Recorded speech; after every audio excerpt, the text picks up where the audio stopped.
My whole life, I always knew I was special. Even with no remainders, I could always move a decimal. Money on my mind while the girls that made un beso. Hustlers in my blood and it's running through my vessels. Just trying to clear the threshold, just trying to make a way. In my race against time, I could see an early grave. School to prison pipeline, 12 years a slave. Suspension and detention is conditioned for a cage.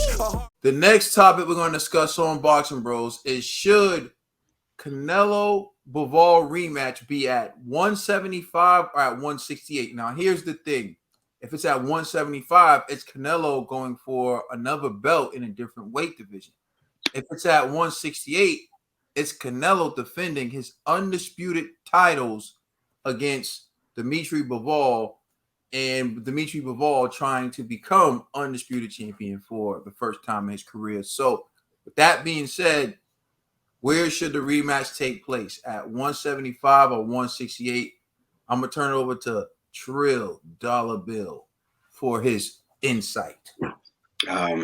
Well, if I'm Canelo and I'm daring to be great, you know, in 175, you know, if that's what he wants to do, you know. But he's saying that I'm hearing conflicting things. 1 minute he's saying, hey, maybe that was too much weight for me. I feel stronger at 168.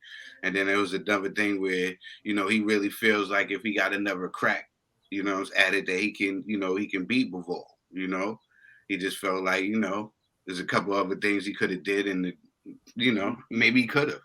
But I think if Canelo wanted to be great, he's daring to be great, and he wants to be 5-time world champion in 5 different weight classes, then yeah, 175. But then on the other hand is for Bivol, 168 would be better. You know what I'm saying? Would be a good accomplishment for him, because then he becomes undisputed. So it's really, to me, it depends on who you are, you know, and what your goal is, you know. But if but me personally, I would like to see Canelo, whatever he wants to do, he deserves. See, like, once a fighter like Canelo, right? You know what I mean? I'm just being real. Once a fighter like Canelo does everything that we have asked him to do at certain weight classes, it gets to the point where, what does he want to do? He gave us enough in this sport. He earned the right to try to dare to be great, to want to achieve other goals. You know, he's been champion in other weight classes. His resume speaks for itself. Canelo can do whatever Canelo wants to do. Everybody's putting pressure on him. Oh, you got to fight this guy. You got to fight this guy. Yeah, I know Canelo's young. He's a young 32. But in boxing, he's an old 32 because of the people that he has fought. Everybody's just been on this crazy bandwagon of, see, I told y'all so. I told you he wasn't great. What do you mean he's not great? You know what I'm saying? He's been doing everything to show you that how great he is. Even in a loss, that's what happens. You know what I'm saying? When you're trying to be great and you're trying to accomplish great things, things happen. You know what I'm saying? You take losses. You know what I'm saying? When you're trying to be great and dare to be great. So it basically, I'm wrapping it all up and saying is, it depends on who the fighter is. You know what I'm saying? If you're Canelo and you're daring to be great, 175. If you're Bivol and you want more accolades, then 168. You know what I'm saying? Because you're trying to, you know, be undisputed. And Canelo, you're trying to grab another strap in another division. All right. Conspiracy G. All right. Y'all already know I was on record. I'm saying Canelo leave Bivol alone, regardless of either weight classes. But if I had to pick one for this rematch, I actually agree with Trill. 175, even though I know you're going to lose. 175, and the reason why is because I honestly believe, even though Canelo might have obviously he has a better chance at 168 against Bivol, but risk versus reward. If Bivol does win at 168, then to me, Canelo, you can kiss your pound for pound number 1 slot goodbye. You know, like, because now it's like, you're not the best at 168. Bivol's the best at 168. You know, so that's going to be, I don't think it'll be a good look for Canelo. But at least at 175, if you do lose again in the rematch, yo, let's just be real. 175 is just, that is too much for your body, right? So you have that excuse kind of already built in. But there's no excuse for you to lose at 168 because now this is Bivol coming down in your weight class. So most likely this won't be the best performing Bivol. And if Bivol still beats you, what excuses do you have? You know, so I think, you know, if he had to pick between the two weight classes, do it at 175, although he's going to take a lot of punishment. Bivol might even this time knock him out, you know, but it's better than losing to Bivol at 168 because now you're going to lose all your belts at 168. And then you're going to lose if you're arguably number one pound for pound, you definitely lost that slot. ITBE. Hey, man, you already know what it is, man. I told you Canelo is gaining weight. And only reason why he lost is he applied the wrong strategy. And Canelo's been champion at 175 already, and he's going to do it again. He's going to be two-time light heavyweight champion. Two-time come the second fight. I have no doubt Canelo's going to apply the perfect game plan for Bivol this fight. And he got cocky last fight. He thought Bivol was a slouch and pushover. And he knows now you got to box this man. I think Canelo's going to come in here and box him. And we're gonna see phenomenal output from him. And G, who'd you pick? Who'd you pick for the first fight? Who'd you pick? What are you talking about for Canelo Bivol? I picked Canelo by decision. All right, so we see something is trending here, and I'm not gonna get into it, but G, you on the Bivol Oh, you think this is like the heavyweight division? Got you. That's what you think. Hey, my man's getting heavy. That's why. It's light heavy. So it's light heavy. G is light heavy. G. Light heavy. It's light heavy. G. So, G, thank you. You on the Bivol train now? Much respect. I'm not even on the Bivol train. You see, what are y'all talking about? Like, for me being objective, that means now I'm on the Bivol train, bro. He means that you picked Bivol now, so that's all we need. Yeah, you're picking Bivol now. So you're telling me I should just no. I respect the decision. Even though I just watched Canelo get washed. I'm just saying, G, you are in denial of your influence on mystery things that go on in this world. The mischief, the thing behind the unseen, the power of the unseen. You have influence on it, G. I don't know, man. I seen Canelo get smacked, bro. What are you talking about? We've seen a lot of fighters get spanked. I just watched Bivol participate in an all-you-can-eat taco stand, bro. And y'all telling me I should still pick Canelo at 175? No, I'm not saying. I'm just saying thank you. All right. Let's just see. Let the dominoes fall. God bless you, man. You all right. I give you that. All right. That's all I'm saying. All thank right. you, G. And you know me, man. Y'all can look throughout how many years we've been doing this? 3 years, maybe. If I'm wrong, I'll admit I'm wrong. But I'm pretty sure I'm right on this one. Leave him alone at 175. That's what I'm saying. You're right. Our 3-year anniversary is actually approaching. 100. Which is crazy. Yeah, but yeah.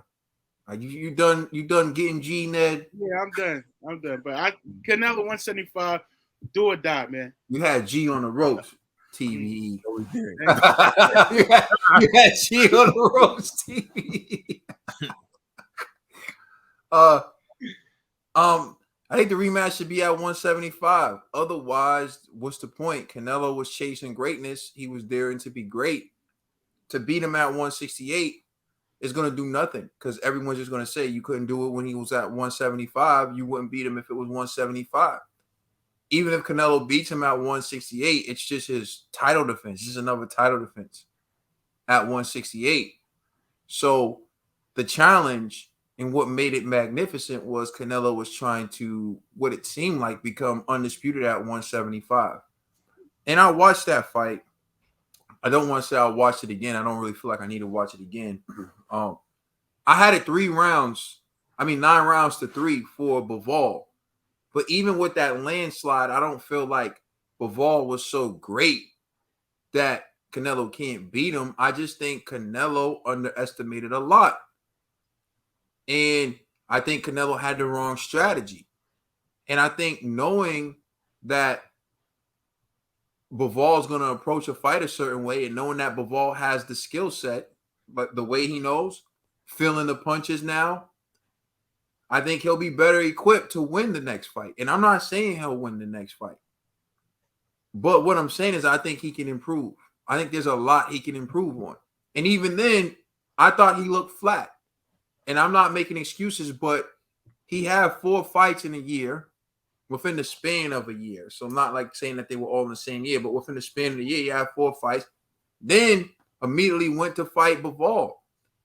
And I think that activity caught up to him as well. So if they do the rematch, I know that they're trying to copy the Mayweather blueprint and do these fights on Mexican holidays, but why not give this man a fight in like December or, October, November or something? Give him more time to rest because he's been highly active against really good fighters. It don't matter what you think about them.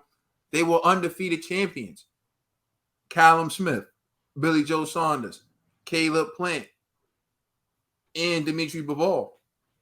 That's the guys he's been in the ring with. So give him a chance to really rest, to really work, to really get acclimated to the weight, and let's see how the rematch goes. Because I'm telling you right now, when I watched that fight, yes, I gave the rounds to Bivol, and I thought Bivol won those rounds. But if Canelo goes from punching the arm to trying to actually place the punches to the body, right, and actually using that energy to utilize movement and try to get inside in a position where he can Tyson special, right hook to the body, right uppercut to the head, left hook to the head.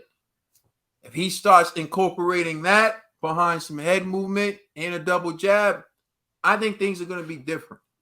Doesn't mean I think he's going to win, but he has power. Even Bivol admitted that, right? He said his arm was sore at the end of the fight. Can we at least admit that?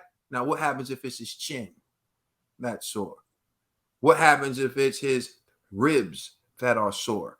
See, my point is Canelo targeted the wrong thing. And I know some of you people feel like, oh, that was all he could hit. That's all he could hit. He seemed okay with that. And that's my issue. And I know that he's better than that. So I would rather be at 175. I'm not saying he's going to win, but hell, I'm not one of those naive people. I've said it since we started the show. Trill said it since we started the show. And hold our feet to the fire. Our favorite fighters aren't undefeated. And our favorite fighters aren't undefeated because they take challenges. That's why they are our favorite fighters. If we wanted to like undefeated fighters, we would like those guys who take weak weasel fights to maintain their O's. But that's not what we like. We like to see people take challenges. We like to see people challenge themselves. Clarissa Shields, Savannah Marshall, one of them are going to lose. But we appreciate the fact they gave us a great fight. Amanda Serrano, Katie Taylor, close fight. Even us on the screen were split on who we thought won. But the one thing we appreciate is the fact that they gave us a great fight. We're not taking nothing away from any of them. That's what this is supposed to be about. Not about this, oh, you get an L and now you were never that good. How you never that good? If he was never that good, he wouldn't have been. If he wasn't that good, he wouldn't have been able to survive in the ring with Bivol. How many people don't even survive in the ring with Bivol? This little man moved up and survived in the ring. So we got to stop this, man. And for me, chase greatness again. Go for it. Bivol wants to go down, but again, he needs to realize that he's the B side and his value is in the fact that he's fighting Canelo. And the moment he forgets that, Triple G will make more money than he makes in his next fight, or whoever Canelo chooses will make more money than he does in his next fight because Canelo is the cash cow. And if you don't believe me, stay tuned. Let us know how you feel in the comment section. Please like and subscribe. Check us out on Instagram and Twitter. And please check out our podcast on all major streaming services. We are the Boxing Bros.